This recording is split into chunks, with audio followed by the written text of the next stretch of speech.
Bonjour et bienvenue sur mon deuxième Monstera Tour. Aujourd'hui, vous allez voir la croissance de mes plantes ainsi que nos deux nouvelles Monstera. On parlera aussi de nos nouveaux tuteurs et de l'attaque de Trips qu'on a subie. Je tenais aussi à vous remercier pour vos retours sur le premier épisode, que ce soit vos commentaires, vos abonnements, ça fait super plaisir, je m'y attendais pas et j'espère que cette vidéo vous plaira autant. On va commencer avec la Monstera Deliciosa. Elle nous a fait une nouvelle feuille ce mois-ci. Cette feuille n'est pas plus grande que ses anciennes, mais elle a plus de fenestration. Par exemple, vous pouvez voir ces deux dernières feuilles, c'est celle-ci qui avait 4 fenestrations et celle-ci qui en avait 5. Donc là, on est déjà à 7, ça fait plaisir. Cette nouvelle feuille d'ailleurs a déjà le début d'une jeune pousse et elle nous prépare aussi une seconde pousse ici même. Donc on a potentiellement 2 nouvelles feuilles qui vont arriver. Aussi on voit vraiment la différence depuis qu'on a mis l'humidificateur, notamment sur les racines aériennes, parce que vous voyez la racine aérienne donc s'arrêtait ici. Et elle nous a fait tout ça depuis qu'on a l'humidificateur, donc en un mois. Et on voit que ça continue de jour en jour. Ici c'est un peu plus vert. On a aussi sa copine qui est là et qui ne cesse de grandir. On a aussi coupé à ce niveau-là 2 feuilles qui étaient vers le bas, qui n'avaient pas de fenestration, c'était parmi ces premières feuilles, et elles faisaient un peu la tête, donc on les a coupées. Et on a aussi ajouté donc ce tuteur en sphaigne, donc c'est parti, je vais vous parler des tuteurs en sphaigne. Je ne vais pas non plus tout vous expliquer sur ces tuteurs, mais je vous montre vite fait. On a utilisé de la sphaigne qu'on a trouvé en jardinerie. On a également trouvé du grillage pareil en magasin de bricolage et des tuteurs en bambou qu'on aurait très bien pu aller choper dans la nature. Il suffit de rouler le tout et voilà le résultat. On a aussi rajouté du terreau et de la perlite pour qu'il y ait quelques nutriments et que la sphaigne ne sèche pas trop. Et juste concernant les sphaigne, alors non seulement celle-là, on peut la trouver à des prix aberrants, c'est-à-dire que nous on l'a acheté 18 €, mais dans un autre magasin on l'avait trouvé à 23 €. Et regardez comment elle est toute marronasse, elle n'est pas faux folle, on va dire. Tandis que cette sphaigne qu'on peut s'acheter donc sur internet, eh bien on voit qu'elle est verte, elle était vachement plus humide et elle est vivante, et en plus elle provient d'un élevage aux Pays-Bas, tandis que l'autre on ne sait pas trop d'où elle vient, donc je vous recommande plutôt la seconde. J'ai aussi oublié de dire pour le matériel les serre-flex qui permettent au grillage d'être fermé tout simplement. Donc je vais juste vous dire les avantages, les inconvénients selon moi d'avoir des tuteurs en sphaigne. Donc par exemple, là sur la Monstera que vous verrez plus tard, les racines aériennes peuvent rentrer directement dans cette sphaigne. Donc vous voyez qu'il y a le terreau et la perlite un petit peu. Elle va capter des nutriments et se régaler à l'intérieur vu que c'est bien humide. Également, ce qui est super, c'est que c'est simple à faire. Franchement, c'est très simple à faire comme tuteur et vous pouvez les faire sur mesure. Donc c'est-à-dire que j'ai des petits tuteurs pour d'autres végétaux et j'ai des tuteurs qui peuvent être vachement plus grands. Voilà, donc c'est vraiment sur mesure. Et puis même, je peux rajouter finalement un tuteur par-dessus. Alors ça va demander un petit peu de manutention, mais je peux très bien lier un second tuteur ici si besoin. Donc ça c'est quand même pas mal. Un autre point positif, c'est l'esthétique, parce que c'est quand même, ça fait naturel, c'est quand même joli. Par contre, les inconvénients, ça va être l'esthétique. Mais parce qu'il y en a, ils aiment pas du tout en fait. Donc soit on aime, soit on n'aime pas. Après, il faut bien choisir son grillage. Moi, je vous conseille un grillage vert comme on a pris, parce que tu peux prendre un grillage, vous savez, les grillages argentés, mais je trouve qu'ils ressortent vachement plus et ça dénote sur vos tuteurs. Un autre inconvénient de ces tuteurs en sphaigne, c'est qu'ils sèchent très vite et donc il va falloir les hydrater régulièrement. Si d'ailleurs vous avez vous-même des tuteurs en sphaigne, n'hésitez pas à m'expliquer comment vous faites pour les hydrater sans pour autant arroser le terreau et finalement que la Monstera ait trop d'eau. Parce que bon, c'est pas le but qu'il y ait du surarrosage à cause de ces tuteurs. Et donc c'est pour ça que c'est conseillé de ne pas faire 100% sphaigne, mais de rajouter du terreau, des chips de coco, ce que vous voulez, afin de permettre au tuteur de sécher moins vite. Deuxième Monstera de cette vidéo, la Monstera acuminata. Alors je sais, je viens de vous faire un point sur les tuteurs en sphaigne, et voici un tuteur en coco. Mais en fait, cette plante, c'était un sauvetage. Je vous l'avais montré dans le premier épisode. Elle était dans un état catastrophique. Et du coup, vu qu'on ne savait pas si elle allait mourir ou pas, on a laissé le tuteur en coco. En fait, cette plante avait des cochenilles. C'est la première fois que je vois une monstera avec des cochenilles. Elle a peut-être chopé 2-3 trips aussi, donc je vous en parlerai après, mais on a tout traité. Et ses racines n'étaient pas belles, donc on a dû couper des racines, on l'a rempoté, cut de racines. On a coupé pas mal de feuilles parce qu'elles étaient jaunes. Vous voyez, celle-là, elle commence aussi à jaunir, mais je pense qu'on va la couper. Et après, il n'y avait plus qu'à attendre qu'elle s'acclimate à sa nouvelle vie.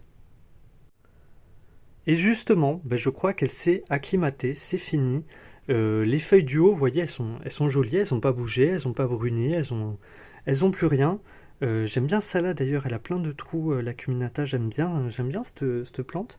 Et bon là, elle jaunit un peu, mais je pense qu'on l'a peut-être sauvée. D'ailleurs, elle a 2 pouces. Je vais essayer de vous les montrer. Donc on a une pousse ici en bas et une pousse en haut. Alors en haut, elle a bruni sa pousse.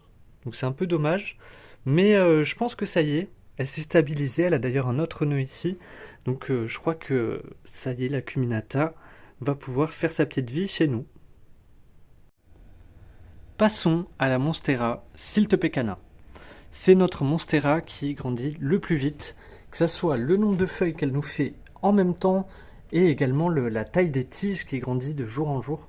Donc c'est impressionnant à regarder. Vous voyez que là on a une feuille qui va se dérouler, mais il y a déjà une nouvelle. Là c'est pareil, une feuille qui se déroule, une nouvelle, mais également une nouvelle feuille ici et une nouvelle feuille ici. Ces deux-là, elle nous les fait depuis le rempotage. En fait, on l'a pas vraiment rempoté, mais c'est là où on a mis le tuteur.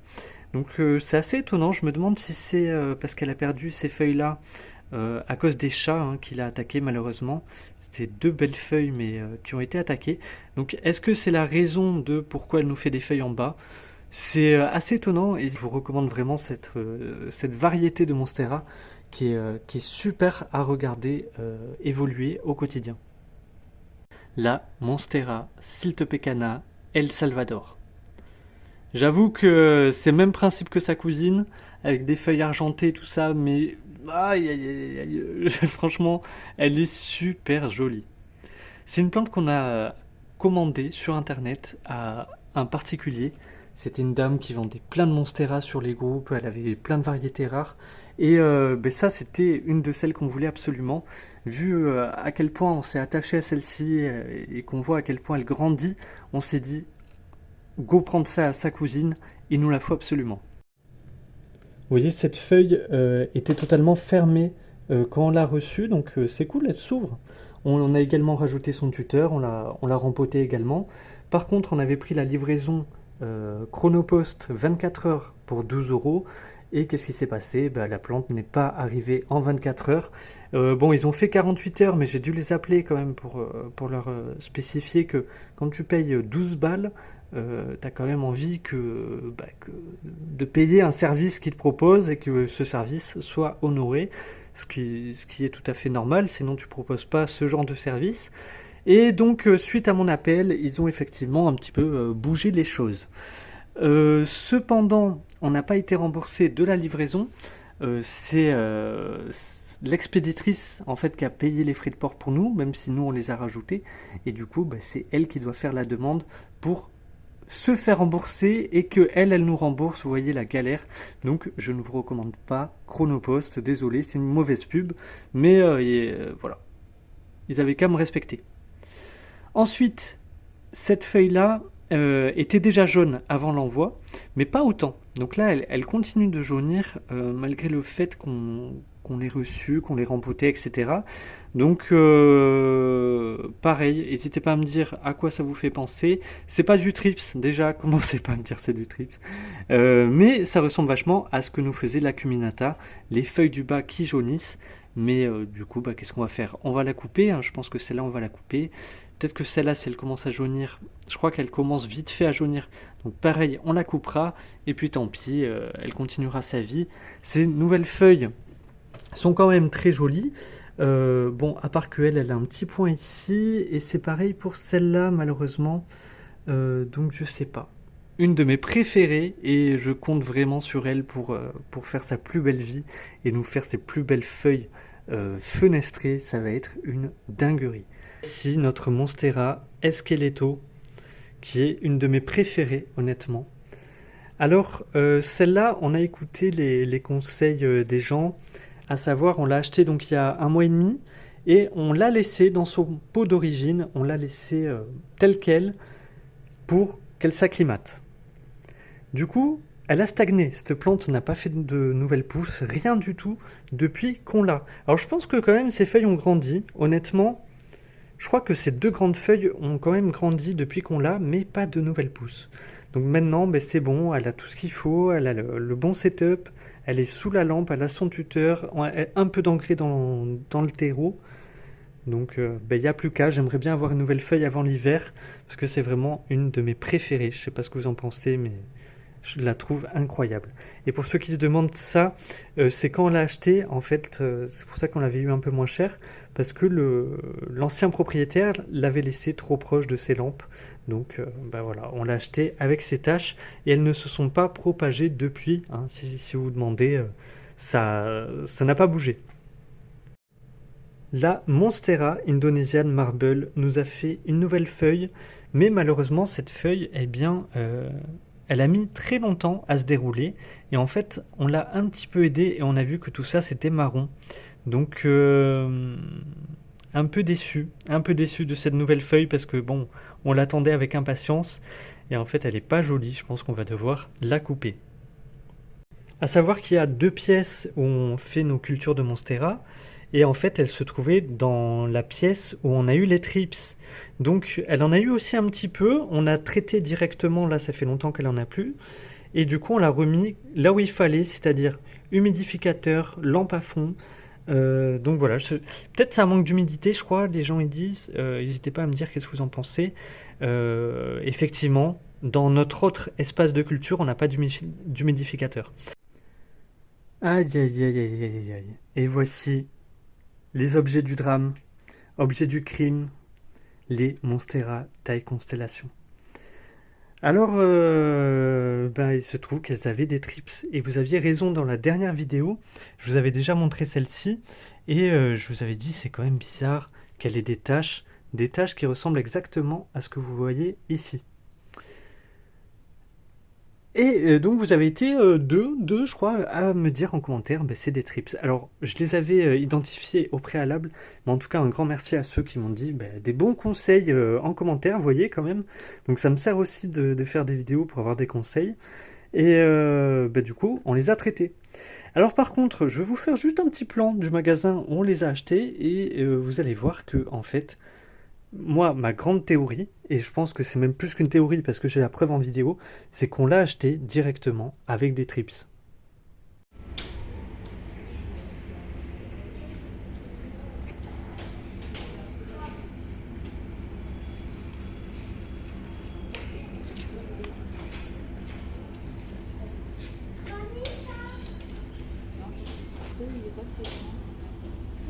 Pour moi, on les a achetés avec des trips. Pourquoi ces deux plantes, comme par hasard, elles ont des trips? Et comme par hasard, dans mon autre espace de culture, donc là où il y a toutes mes grandes monstera, etc., pourquoi là-bas j'ai eu zéro trips? C'est sûr que l'invasion, elle a démarré de cette taille constellation. Elle en a refilé à celle-là, peut-être elle en avait quelques-unes aussi, parce que du coup elles étaient côte à côte dans la pépinière. Et je crois que la Cuminata s'en est pris quelques-unes aussi, mais bon. Écoutez, alors nous on a pris le Solabiol tout insecte, un produit à base de pyrétrine et d'huile de colza. Sur le Facebook, les gens ils disent non, ça marche pas, prenez le KB, multi-insecte, prenez autre chose, machin. Écoutez, moi le produit est testé, approuvé, Solabiol multi-insecte. On a fait une application par semaine. Il y a même une semaine où on a fait 2 applications parce qu'on les a vus revenir. Et dès qu'on voyait les trips qui revenaient, eh ben c'est parti. On isole les plantes. On arrose donc, enfin c'est pas on arrose, mais on pulvérise le substrat. On pulvérise bien ici. En fait, c'est bien ici, là, à un moment, là, c'était plus infesté à l'intérieur, dans les interstices de la plante, et les feuilles. Donc, vous voyez, ça, par exemple, ça, c'est un symptôme également des trips. On a dû tailler les feuilles, on a dû lui couper pas mal de feuilles à celle-ci, malheureusement. Et, euh, et celle-là, on lui a pas coupé de feuilles parce que finalement, l'invasion était moindre. Donc là, c'est terminé, les trips. Pour moi, c'est fini. Donc il n'y a plus qu'à espérer qu'elles grandissent bien. Et voilà, on en reparlera le mois prochain. En attendant, aujourd'hui, elles sont pas très jolies, désolé. Mais en tout cas, on a sauvé nos tailles. Si tout va bien, on a sauvé nos tailles et je suis très content. Et voici notre deuxième nouvelle plante de ce mois-ci. Non, vous ne rêvez pas, il s'agit bien d'une Monstera obliqua Pérou, qui a quand même quelques feuilles, hein. Elle est jolie, hein. Je pense qu'elle a au moins 1 an, je sais pas ce que vous en pensez, mais elle est quand même vachement jolie. Du coup, elle, on l'a directement rempotée, contrairement par exemple à notre esqueleto. On a directement fait le rempotage, pourquoi? Parce que déjà, elle était noyée dans son substrat, elle était noyée. Le pot était tout petit et en plus elle bougeait comme ça la feuille. Tu sais, dès que tu bougeais le pot, en fait la plante à ce niveau-là, elle bougeait de tous les côtés. Donc là, voilà, là c'est bon. Elle est bien mise en place, la Monstera obliqua Pérou, qu'on a chopé du coup dans une petite boutique en plein centre-ville. Ils vendaient des pots, ils vendaient du substrat, etc. Quelques plantes, dont celle-ci qu'on a eue pour la modique somme de 40 €. Juste pour vous parler de ça, on l'a acheté du coup, mais elle nous fait un runner. Je crois que c'est ça, hein, qu'on appelle un runner. C'est-à-dire, à partir de là, tac, tac, tac, tac, tac, tac, runner et hop, focus. Et donc, elle va nous faire une feuille à partir de là. Du coup, moi, elle est juste à côté de l'humidificateur parce que je sais que c'est une plante qui diffère un peu des autres Monstera au niveau de l'humidité, etc.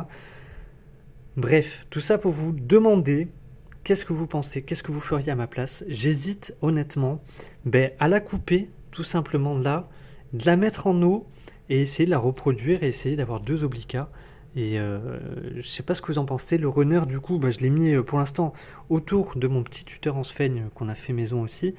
Je sais pas ce que vous en pensez. Qu'est-ce que vous auriez fait à ma place? Est-ce que vous laissez le runner faire sa vie, mais du coup elle me ferait une feuille en plein en haut, ça serait pas très esthétique non plus, donc je sais pas, qu'est-ce que vous en pensez? Bon, on a fait les plus grandes Monstera, là je vous montre, ça c'est les boutures de la dernière vidéo. Hallucinant la taille de la feuille. Donc ça c'est juste des tronçons en fait qu'on avait coupés, qu'on avait mis en terre et ça marche super bien. L'épi premium, ça y est, il s'est enraciné. C'était une bouture qui n'avait pas de racines, quasiment pas. Et du coup, ça y est, il a pris son temps, mais ça y est, l'épi premium nous fait sa première feuille. Petit point sur l'acuminata qu'on avait coupé aussi, elle nous fait une feuille, mais pas de racines. Et concernant la Monstera Siltepecana, pareil, bouture que j'avais fait. Alors sa petite feuille, elle a éclos, elle est toute petite, elle est mignonne. Et ses racines commencent à se diviser ici. Je pense qu'il va falloir attendre 1 mois ou 2 avant de pouvoir la mettre en terre, voire plus. Et n'oublions pas quand même ce petit philodendron, Silver Sword ou Silver je sais pas quoi, qui pousse très très bien. Moi les philodendrons j'en ai fait crever je sais pas combien. C'est pour ça que je suis sur les Monstera actuellement. On a quand même essayé celui-ci et franchement il se plaît super bien. Il est trop mignon, il a un joli port, c'est magnifique. Et là, pareil, pour vous montrer sur ma taille, en fait, j'ai une feuille qui est tombée, qu'on a dû couper. Du coup, je l'ai mis en eau, mais je pense que ça va rien donner, hein. Je pense que vous êtes d'accord, n'hésitez pas à me dire votre avis. Il n'y a aucun nœud, il n'y a rien, donc je pense que ça va rien donner. Mais bon, c'est une taille quand même. Donc, je sais pas, qu'est-ce que je fais? Est-ce que je la laisse en eau ou pas? Je sais pas, c'est l'expérience. J'ai hésité à sortir une vidéo 2 semaines plus tôt parce que j'avais déjà beaucoup de choses à vous dire entre les trips, les tuteurs, nos nouvelles plantes, etc. Mais je pense qu'on va rester sur une vidéo par mois Je sais pas ce que vous en pensez. En tout cas, merci beaucoup. Tiens, si vous voulez voir mes paramètres, il fait un petit peu chaud. Donc nous, on va continuer nos cultures, malgré le manque de place, hein, parce qu'on aimerait avoir d'autres Monstera, même d'autres Aracées tout court, que ce soit les Alocasia, etc. Et moi, je me fais un plaisir de vous les partager, même si ça prend du temps quand même. Cette vidéo m'a pris du temps. Donc déjà, si ça vous a plu, n'oubliez pas le pouce bleu et n'hésitez pas à me partager vos impressions, astuces, questions, tout ça en commentaire. On se fera un plaisir de lire les commentaires, d'y répondre. Et, euh, et puis voilà, et puis n'oubliez pas de vous abonner pour qu'on se retrouve en septembre. Voilà, parce que plein de questions, il y a encore plein de questions dont je n'ai pas les réponses aujourd'hui. Est-ce que le runner, on va le couper? Est-ce que ça va tenir? Est-ce qu'on va faire une bouture? Est-ce que la marble, elle va arrêter de faire ses feuilles bizarres? Est-ce que l'esqueletto, elle va nous sortir une nouvelle feuille? Est-ce que les tailles vont aller mieux? Bon, ça, il y a moins de questions sur ça. Mais, et elle, est-ce qu'elle va continuer à jaunir ou est-ce qu'elle va se plaire chez nous? Enfin bref, on verra ça en septembre. Passez un bon mois, du coup, et j'attends vos retours. À bientôt, merci à tous. Ciao, ciao. Et je vous ai pas montré les chats, c'est vrai, dans cette vidéo. En tout cas, elles vont bien. Et celle-ci, elle adore dormir sous la déliciosa, c'est son petit coin. Elle surveille les plantes, donc c'est bon, tout va bien, il y aura plus de trips. Merci à tous.